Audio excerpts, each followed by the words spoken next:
بسم اللہ الرحمن الرحیم۔ عزیز طلباء السلام علیکم۔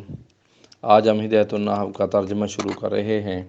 مجھے بہت خوشی ہے کہ میرے تراجم اب کمپوز ہو گئے ہیں، کچھ کمپوز ہونے باقی ہیں اور یہ آپ کی خدمت میں پیش کرنے کی سعادت حاصل کر رہا ہوں، صرف اس امید پر کہ آپ لوگوں کو، طلاب عزیز کو یہ کتابیں حل کرنے میں مدد حاصل ہو، اور ایسے طلباء جن کو اساتذہ میسر نہیں ہیں، یا ایسے طلباء جو دیگر کاروبار یا نوکری کے ساتھ ساتھ دینی تعلیم حاصل کرنا چاہتے ہیں، ان کے لیے یہ چیز خاص طور پر بہت ہی بہتر ہے کہ ان کو ایسی چیزوں کی ضرورت ہوتی ہے۔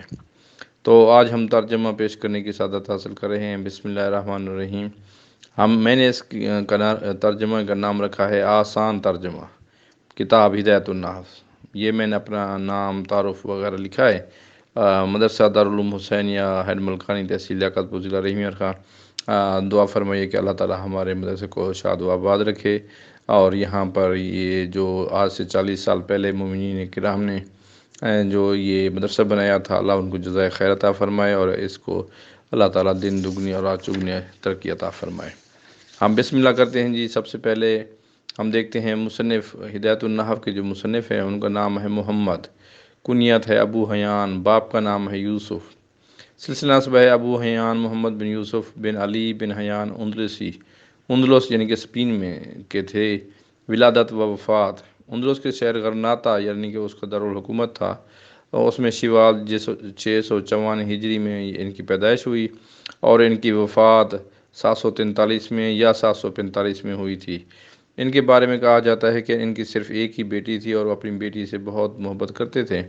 تو جب ان کی بیٹی کی وفات ہو گئی تو یہ گوشہ نشینی میں چلے گئے، اور اس لیے ان کی وفات کے سال کے بارے میں اختلاف ہے کہ 743 ہجری میں یا 745 میں ان کی وفات ہوئی تھی۔ تو بسم اللہ کرتے ہیں۔ درس الاول، پہلا درس ہے ہمارے پاس، جس کو آپ خطبہ بھی کہہ سکتے ہیں، جس میں مصنف اللہ تعالیٰ ان پر رحم فرمائے، یہ بہترین کتاب انہوں نے لکھی ہے، بہت ہی آسان کتاب ہے، اور اہل تشیع مدارس کے ساتھ ساتھ یہ اہل سنت کے مدارس میں پڑھی جاتی ہے، اور بڑی مشہور کتاب ہے۔ مصنف لکھتے ہیں کہ تمام تعریفیں مختص ہیں اللہ کے لیے جو تمام جہانوں کو پالنے والا ہے۔ اچھا انجام پرہیزگاروں کے لیے ہے، اور درود و سلام ہو حضرت محمد صلی اللہ علیہ وآلہ وسلم اور ان کی آل پر۔ اما بعد، یہ کتاب علم نحو میں مختصر انداز میں ضبط کی گئی ہے۔ اس کو کافیہ علم نحو کی بڑی مشہور کتاب ہے، جو کہ ابن حاجب نے لکھی ہے، اس کی ترتیب پر لکھا گیا ہے۔ اس کو باب باب کر کے اور مفصل لکھا گیا ہے، واضح مثالوں کے ساتھ، جبکہ دلائل و علل کو چھوڑ دیا ہے تاکہ نحو کے ابتدائی طالب علم کا ذہن نحو کے مسائل کو سمجھنے میں شک و شبہ میں نہ پڑ جائے۔ مصنف فرماتے ہیں، میں نے اس کتاب کا نام ہدایت النحو اس لیے رکھا ہے کہ اللہ تعالیٰ اس کے ذریعے سے طلباء کو ہدایت فرمائے۔ مصنف علیہ رحمت فرماتے ہیں، میں نے اس کو مالک، غالب اور علم رکھنے والے اللہ کی توفیق سے لکھا ہے۔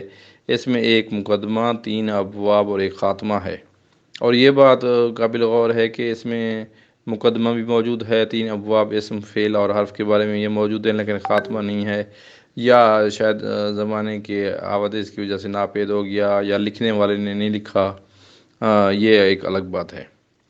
اچھا جی، پہلی فاصلہ ہے، علم نحو کی تعریف کرتے ہیں۔ علم نحو جاننا ہے ایسے قوانین کا جن کے ذریعے سے معلوم کیے جائیں 3 کلموں اسم، فعل اور حرف کے آخر کے احوال باعتبار مورب و مبنی ہونے کے، اور ان میں سے بعض کو بعض کے ساتھ ملانے کا طریقہ۔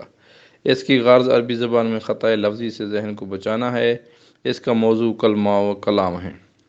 فصل ثانی، دوسری فصل، کلمہ وہ لفظ ہے جس کو معنی مفرد کے لیے بنایا گیا ہو، اور وہ 3 اقسام میں منحصر ہے، اسم، فعل اور حرف میں۔ یعنی کہ کلمے سے کون سی 3 چیزیں بنتے ہیں؟ اسم، فعل اور حرف، اور انہی 3 چیزوں کے بارے میں ہم پڑھیں گے۔ کلمہ، کیونکہ کلمہ جب اپنے معنی پر دلالت نہ کرے تو وہ حرف ہے، یا پھر وہ اپنے معنی پر دلالت کرتا ہے اور تینوں زمانوں میں سے کسی ایک زمانے کے ساتھ ملا ہوا بھی ہوتا ہے تو وہ فعل ہوتا ہے، یا پھر وہ اپنے معنی پر دلالت کرتا ہے لیکن تینوں زمانوں میں سے کسی ایک کے ساتھ ملا ہوا نہیں ہوتا تو وہ اسم ہوتا ہے۔ یہ ہمارا آج کا سبق، جس میں ہم نے مختصر طور پر پہلے درس کی اس کی تعریف، علم نحو کی فصل اول میں علم نحو اور فصل ثانی میں کلمے کے بارے میں سیکھا کہ کلمے کی کیا اہمیت ہے، کلمے کی کیا تعریف ہے، کلمہ کے اندر کون سی 3 چیزیں ہوتی ہیں، یہ تعریف سیکھی ہم نے۔ اگر یہ چیزیں آپ PDF میں مجھ سے حاصل کرنا چاہتے ہیں تو آپ کمنٹ کے سیکشن میں آپ ہمیں اپنا WhatsApp نمبر دیں، یا سوالیہ پیپر جو میں نے لکھے ہیں یہاں پر اپلوڈ کیے ہیں ان کے لیے میں نے یہ ڈسکرپشن میں ان کا لنک دے دیا ہے، وہاں سے آپ آسانی کے ساتھ اس کو اوپن فار آل کر دیا تاکہ کوئی بھی بندہ بیٹھ کر اس کو ڈاؤن لوڈ کر لے۔ تو آپ بھی مجھے میرے لیے دعا فرمائیے گا تاکہ اللہ تعالیٰ مجھے توفیق عطا فرمائے اور میں مزید کام اس طرح دینی کام کرتا رہوں۔ اللہ حافظ۔